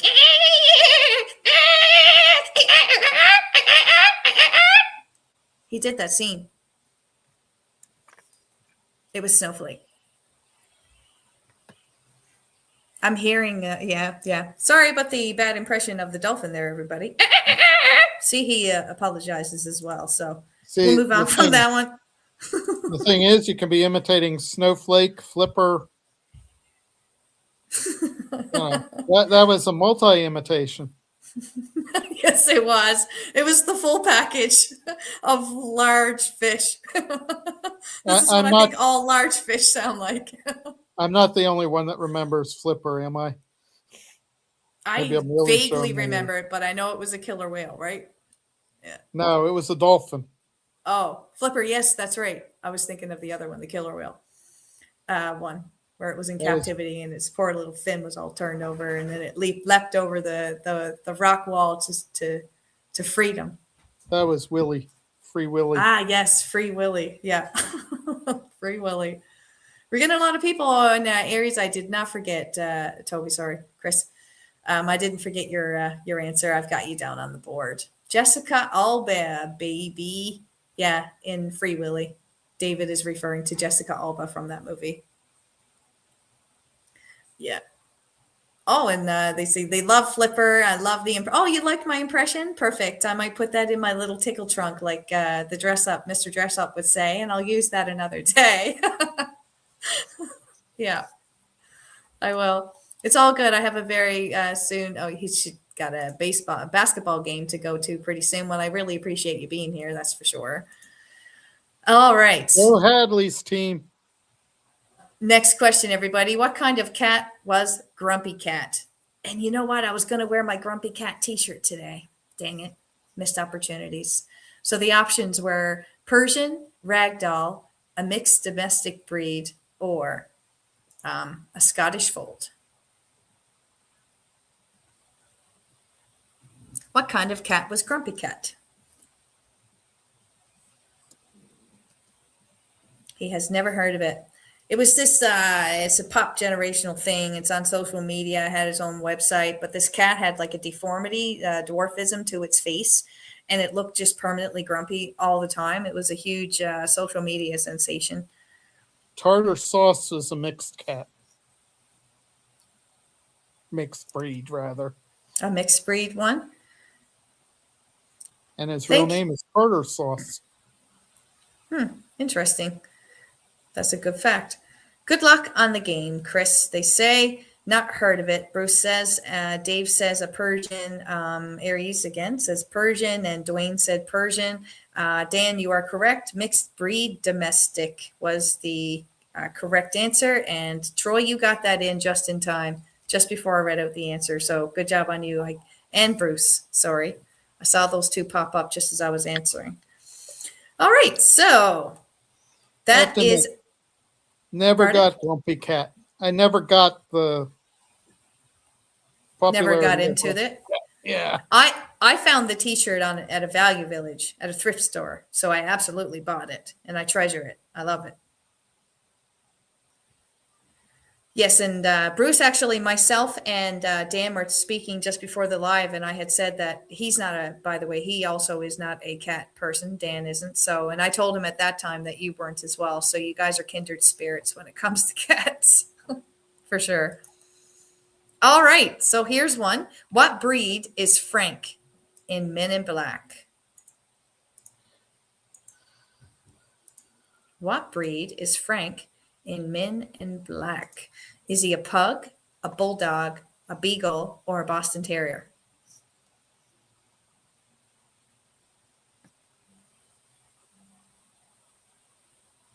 I was going to say like a Vorxian or something, but We got our first one. We've got okay. Pug as the first answer. And that's what I was going to say. Dave says Pug. Bruce, you need to be writing this down. This is good content for you. Dwayne. Oh, Men in Black is a classic, Bruce. Bulldog. Bruce says Bulldog. Okay. And what was your answer there, Dan? I said Pug. You said a Pug as well? Yeah. It is absolutely the correct answer is Pug. So congrats to everyone. It was not just a pug, though. It was actually an alien in a pug's body. So if anybody wanted that extra credit point, that's what it was. Okay. Well, let's move on to category 3. We're coming along pretty nicely here. I have a bunch of questions about nature all lined up. Are we ready to go? Ready. Okay. I love nature, so. I know. I was actually happy to have you on the show so we can do this one together. So the first question, what pigment in plants absorbs light for photosynthesis? Chlorophyll. Dan is pretty confident on chlorophyll. Let's see what the chat says. The options are carotene, chlorophyll, xanthophyll, or anthracite. Dwayne says chlorophyll as well. Same with Bruce. What are you saying out there, Troy? You think it's carotene? Chlorophyll? Dave says chlorophyll. Lovely. What do you say, Troy? Is it A, B, C, or D? He says chlorophyll. Chlorophyll. All right, everybody is pretty much straight across the board on that one, and the absolute answer is chlorophyll. It absorbs blue and red light. Plants look green because they don't use green. There you go. Chlorophyll absorbs blue and red light. Your plants look green because they don't use green. Congrats, guys. Which layer, going to the next question, which layer of the atmosphere contains the ozone layer? Is it the troposphere, the stratosphere, the mesosphere, or the thermosphere? Which I'm going to layer? go with stratosphere. Okay. He says stratosphere. So does Dave. Bruce says the troposphere. Dwayne says the troposphere. Could be. All right. Let's see. Okay, Troy, you say stratosphere. Oh, we got a little bit of a spread here. Dave says thermosphere. Okay, I think we have everybody locked in here. What was your, yeah, you said stratosphere, right, Dan? Yeah. Well, somewhere in this stratosphere is definitely the correct answer. Whoa. It is I honestly stratosphere. wasn't confident about that one. Every time I see that word, I think of that song. There's my sunlight. All right, so stratosphere, guys, is the correct answer. It protects life from harmful UV radiation. Sorry. Great job. I meant to show it. I did for a quick second, and I had to take it down again. All right, so good job on that one, guys. Okay, so the next question. What is the largest biome on Earth?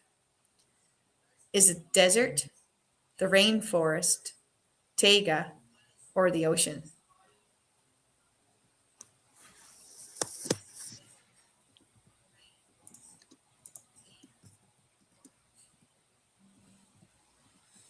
Is it the desert, the rainforest, taiga, or the ocean?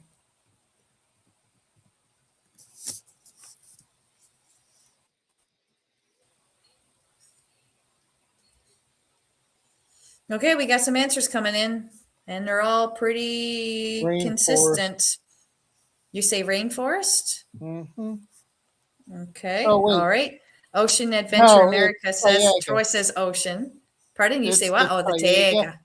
Okay. which is, I was thinking was like the rainforest, but it's a forest of some sort. It is indeed. It has many a life on it, that is for sure. Troy says ocean, as well as Dave and Bruce and Dwayne. Yeah, I think we've got everybody there. The correct answer, everyone, is ocean. It covers over 70% of the Earth's surface. There you go, Dan. The chat got you this time. It got you. It's hard to get you. So, I've got to revel in it a little bit, don't we, guys? All of us have to revel in it. All right. So the next question is, which gas makes up most of the, I already asked that question. How dare I? Oh, no, I didn't. Which gas makes up most of the Earth's atmosphere? Is it oxygen, carbon dioxide, nitrogen, or argon?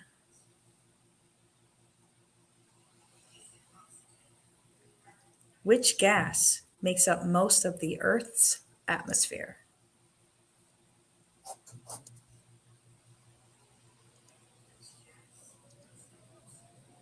There we go. We got our first answer in on the board. Bruce says nitrogen.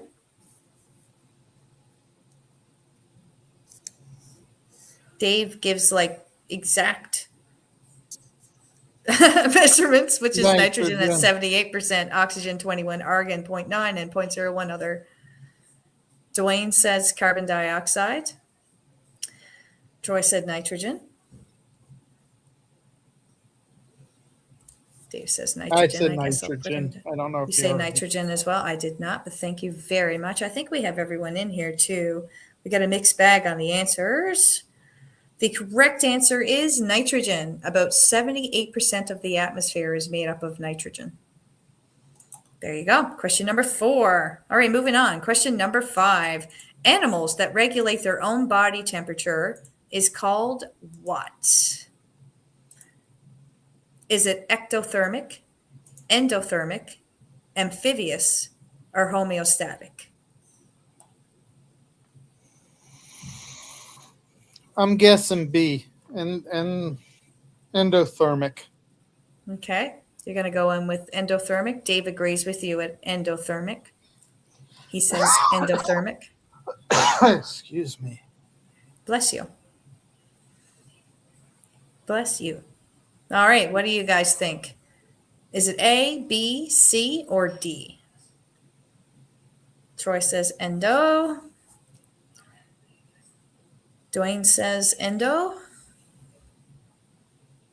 I think that's. Feel I like think I'm Bruce missing hit the somebody. wrong key. Oh no, that's an A. Wow.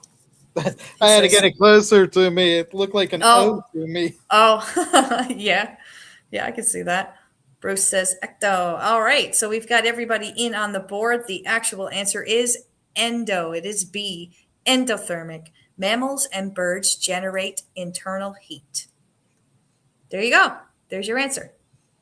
So the next question, what process breaks down rock without moving it? Which process breaks down rock without moving it? Is it erosion, weathering, deposition, or sedimentation?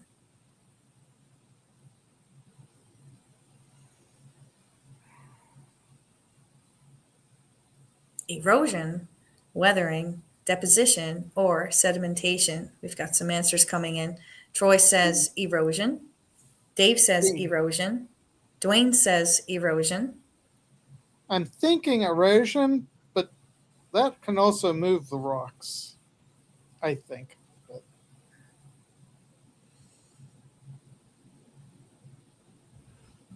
All right, we've got 3 in here on the board that says erosion. So reread the question. What process breaks down rock without moving it?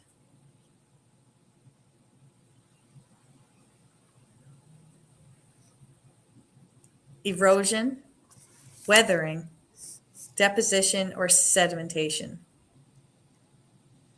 Going once. What's your final answer there, Dan? You know, I'm actually gonna go with C. I'm changing my mind. With deposition? Yeah. Very nice. Anybody else out there want to change their answer? There we go. Yes, I got one on the board here. Great job. I'm giving you guys the option to change your answer if you want to. The guy on the hot seat says deposition.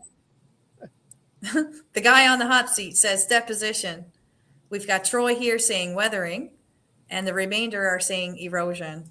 The correct answer is, well, Bruce, you're getting it in just in time. Bruce is changing his reply to weathering as well. Okay, so I'm going to say going once, going twice. Is it deposition or weathering? Well, since when Troy put it up, you're like, I have somebody on the board. Obviously, it's weathering. Oh, yeah, it is. It's weathering. Erosion moves material, but weathering breaks it down in place. And those were the key words in that question. What process breaks down rock without moving it? I thought for sure you were on it because at the beginning you're like, well, erosion actually does move things away. And I'm like, oh yes, he's gonna get it. He's gonna get it. Sorry, everybody, but great job on those. And good catch there, Troy and Bruce. We're switching it up at the last minute. Next question. Dave would argue that at the dinner table. That's good. I always like dinner table discussions, to be honest. So the next question is, what plant tissue carries water upward? Which plant tissue carries water upward? Is it phloem, xylem, cortex, or cambium?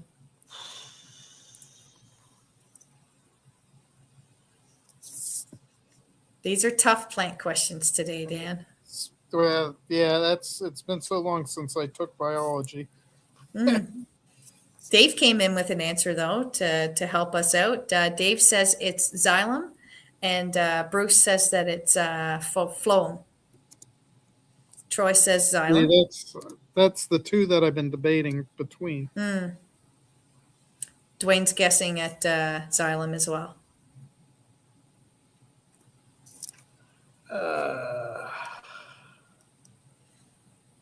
All right. What plant tissue carries water upwards?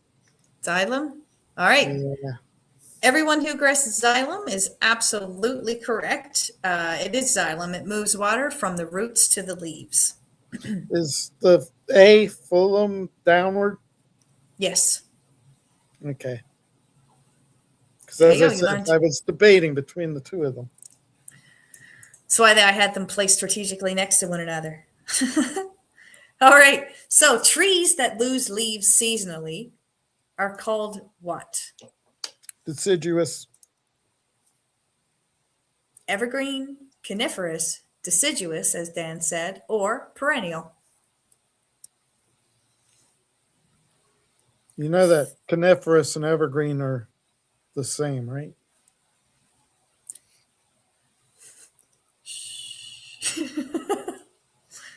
It's a trick. All right, everybody here is coming in saying Decadus, Decadus, Decadus, all the ways down, and you are absolutely correct. This is one of those trick questions where I would have actually started a debate if someone had said coniferous, then I would have given them. Yeah. Anyways, but you all did actually get it right. You did not hook the bait. It is C, Decadus. Leaves lose help. Sorry, leaf loss helps conserve water.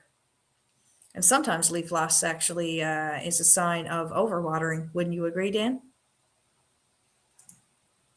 Yep. That's when you lose them in the summer. Yeah. I've got an umbrella tree here that doesn't really mind staying like a desert once in a while. But when I overwater, oh yeah, I lose a lot of leaves. Try to keep it right. All right. So the next question, which animal group is the most diverse? Which animal group is the most diverse? I'm copying it into the chat right now. The options are mammals, birds, reptiles, or insects. Insects. Dan says insects, everybody.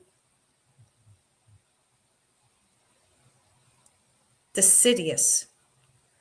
That's what Dave says we should be pronouncing that, not I don't even remember how I say it now, but he says it should be deciduous. Deciduous. Oh, hello, Nitros Farms. It's nice to see you here, Danny. Playing Hi, a little bit Danny. of trivia. We were talking about you earlier, Danny.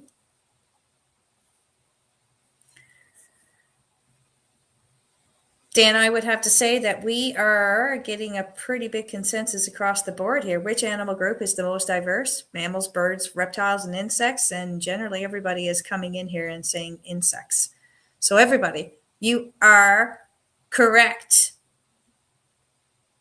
It is insects. Over half of all known animal species in the world are insects. Why it's going to become our major food source soon. Actually, least- yeah. At least that's what they say. The theys, yes, the them theys. They can go ahead. Well, some insects are not that bad. I've eaten a few in my day. That's for sure. I think we all naturally eat insects during the year. Don't they say the average person eats like 7 or 8 spiders per year or something? I don't know about spiders, but I sure as have had those freaking little gnats fly into my mouth. Yeah, exactly. And when we're sleeping, God knows what crawls in there.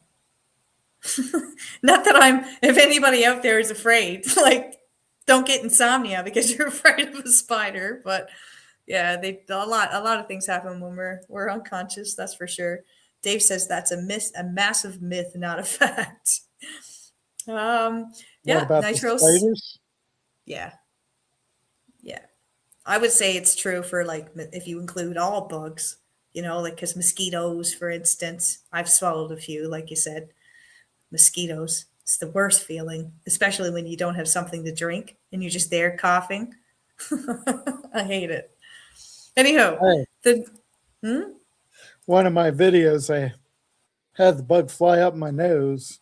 People thought that was hilarious, including my wife. you have. You froze a little bit there, Dan, or we froze a little Oh, bit there. I think maybe it was me. Yes, it is awful getting a bug in the eye as well. It's just terrible. And up the nose, in the ear, when they like just illuminate inside your eardrum, like, wah, the loudest thing. So annoying. All right. So the next question, everybody. native. Okay, he's all over it. Dan's all over it. A species found only in one location is called what? Native, invasive, endemic, or realist? Troy says endemic. And Dwayne says C, endemic. Danny's on the board. Danny's on the board by saying C, endemic. Bruce says native. Awesome. Okay, I think I have everybody here on the board. Oh, sorry, Dave, I almost missed you there. Dave says native as well. The correct answer is endemic. It's often vulnerable to extinction. Not native. Sorry, everybody. Sorry. All right, so the next question. Which ecosystem has permafrost? I found this one interesting, actually. I did indeed. Here we go. Which ecosystem has permafrost? Is it the savanna, the desert, the tundra, or the boreal forest? Dan, you came at the right time. I know you like nature. I'm going to guess tundra. Gonna guess the tundra? Okay. So did Troy. Cool. So we've got two people saying the tundra. Which ecosystem has permafrost? Bruce says the tundra as well. So does Nitros Farms. It could be Yes. So does Taiga. Danny.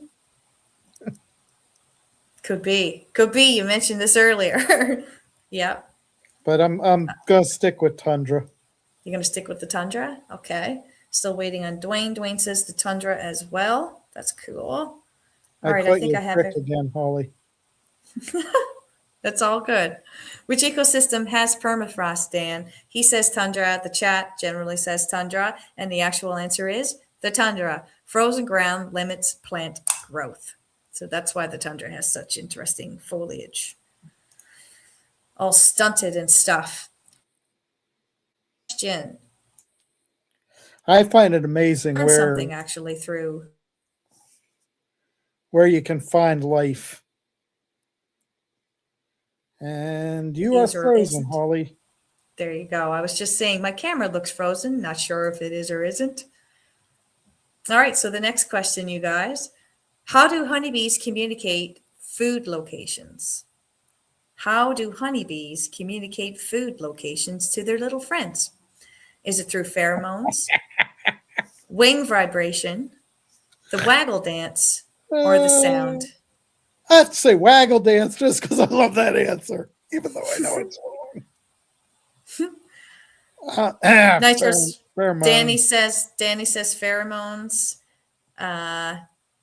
Dave says the waggle dance. There we go. We got first two. All right, yeah. Bruce says the waggle dance. It's pheromones. I just love that answer, Holly. Well, sorry, Danny laughed at Bruce saying the waggle dance. Yep, the waggle dance. So everybody, guess what? The actual answer is waggle dance. They do. They perform a waggle dance, affectionately, anyways, known as the waggle dance.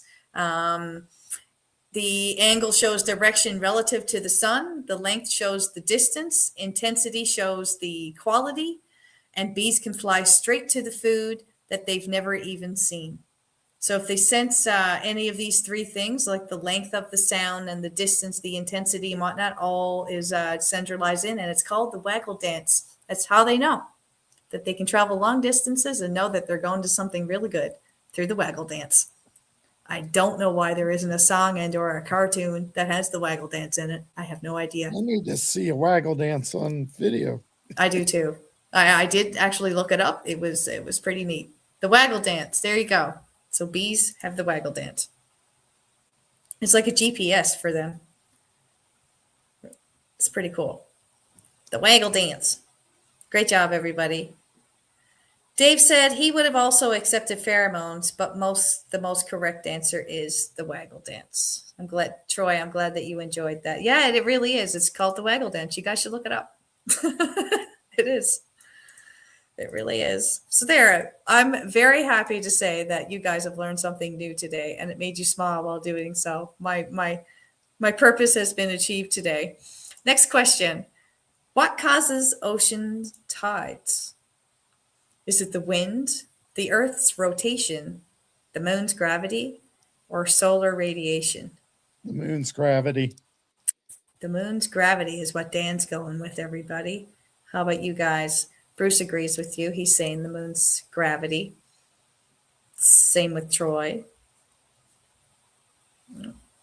Starting to run out of things there. Is it the wind, the Earth's rotation, the moon's gravity, or solar radiation?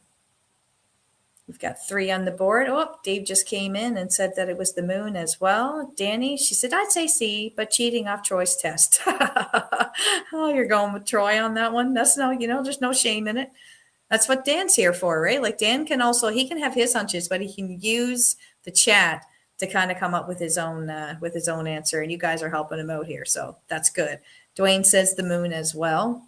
All right. I think I have everybody that's weighed in. And the correct answer, everyone, is the moon's gravity. It creates bulges in the Earth's oceans. And that is how it is done. There you go. So last question of the evening. What forms U-shaped valleys? Actually, it was my second last question of the evening. Apologies, everyone. What forms U-shaped valleys? Is it rivers, volcanoes, glaciers, or earthquakes? Cheaters prospering today. You know what, Danny? If you're not cheating, you're not trying. That's what somebody a couple of months ago told me, and it just stuck with me. If you're not cheating, you're not trying. You guys put your answers in. Dan, I'm going to let you take leave for a quick sec. I'm going to take a quick step out and do something I really need to do, and I'll be back very shortly, if you know what I mean.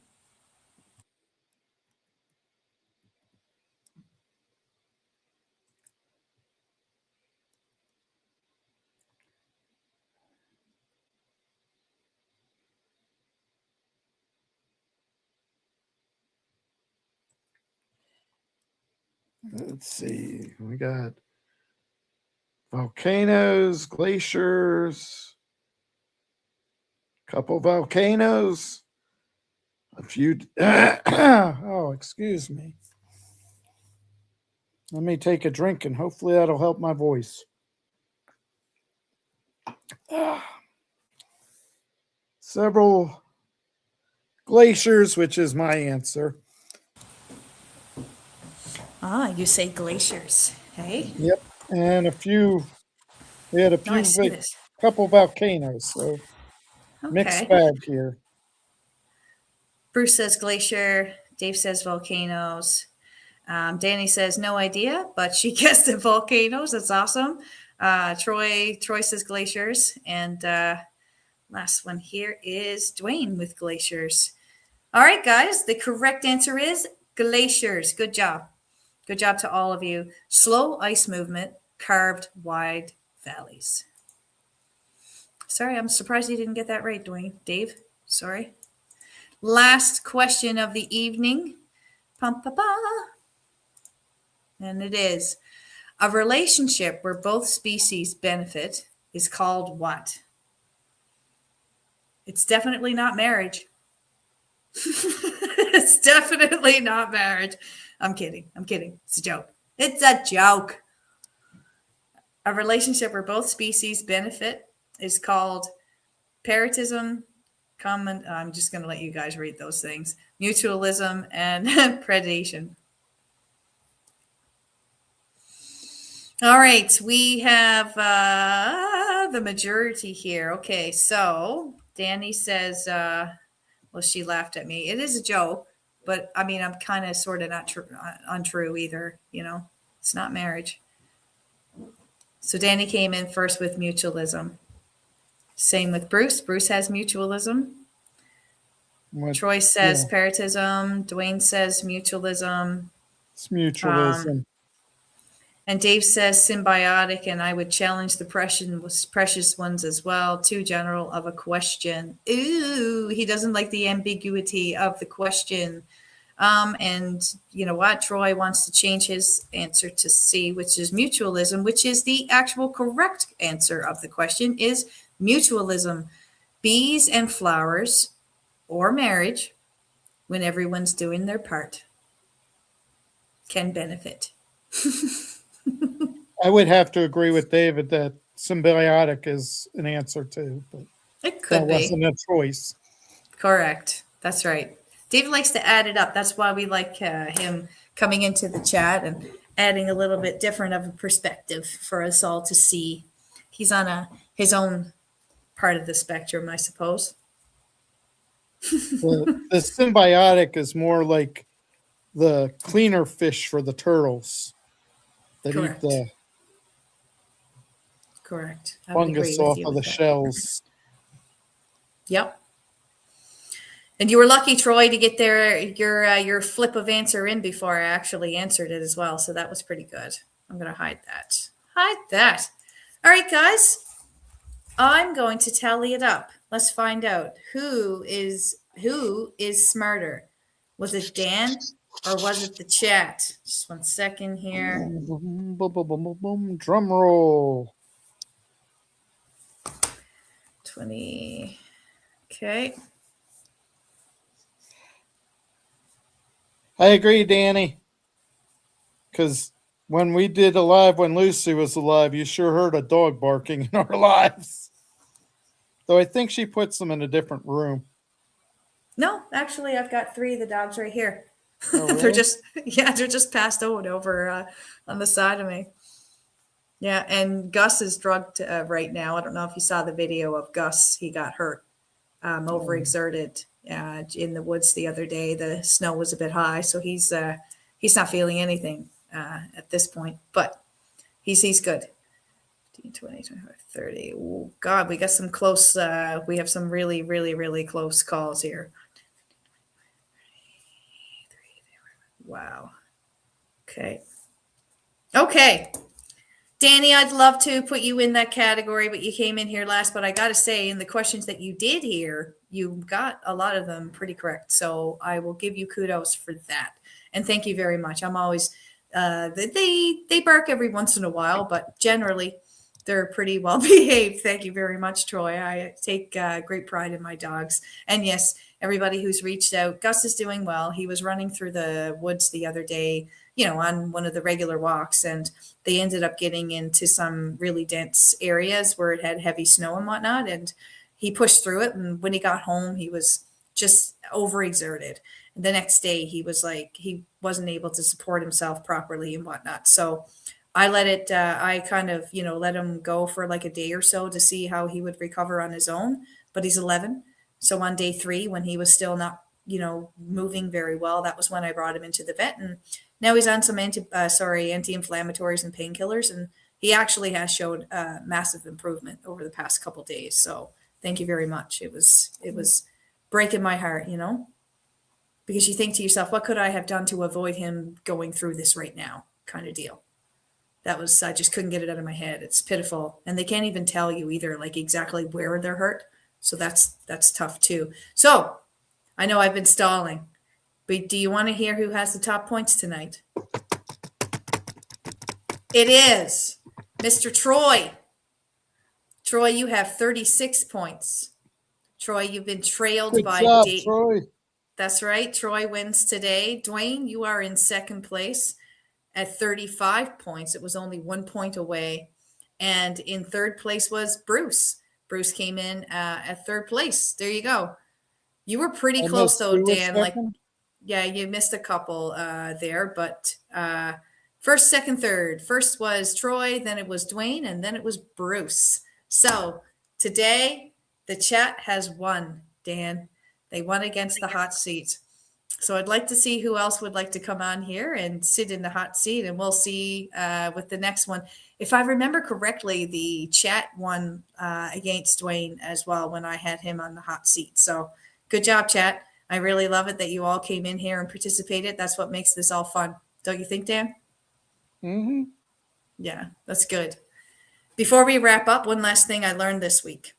So I was watching a documentary on Netflix the other day. It's called Pole to Pole. with Will Smith. And he went from the South Pole to the North Pole, obviously. And the one thing that he talked about with the scientists there was about atmospheric rivers. Has anyone in here heard of atmospheric rivers?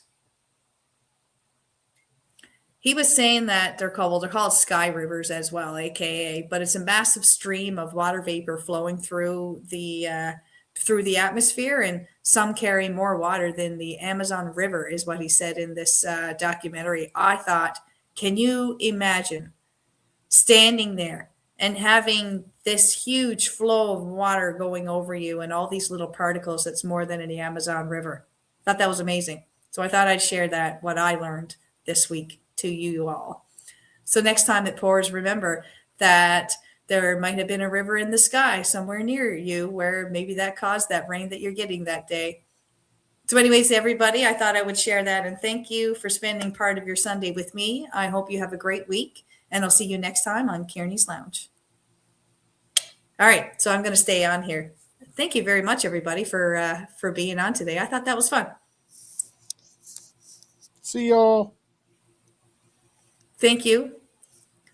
Troy, I'm glad that you enjoyed it, and I know this was your first time popping in. Really appreciate it. I hope everyone here knows that I do this every Sunday at 1300 Eastern Standard Time. It is a standard across the board. I'll have another one live again next week as well. And anyways, let's see who I can get on the old hot seat next time. So until then, everybody, thank you so much, everyone, for joining. Dan, super appreciated that you were here with me. It was really fun. I loved our banter. I loved our banter and your insight on everything. I probably made your life go longer. No, actually, it's about average. They run about 2 hours, it seems. So no, this is right up on par. I think my longest one was 2 hours, 13 minutes. Anywho, I really appreciate all of you on here. I would say have a great weekend, but we are at the end of that. I hope you have an excellent Sunday dinner, and I'll see you guys next time on Kearney's Lounge.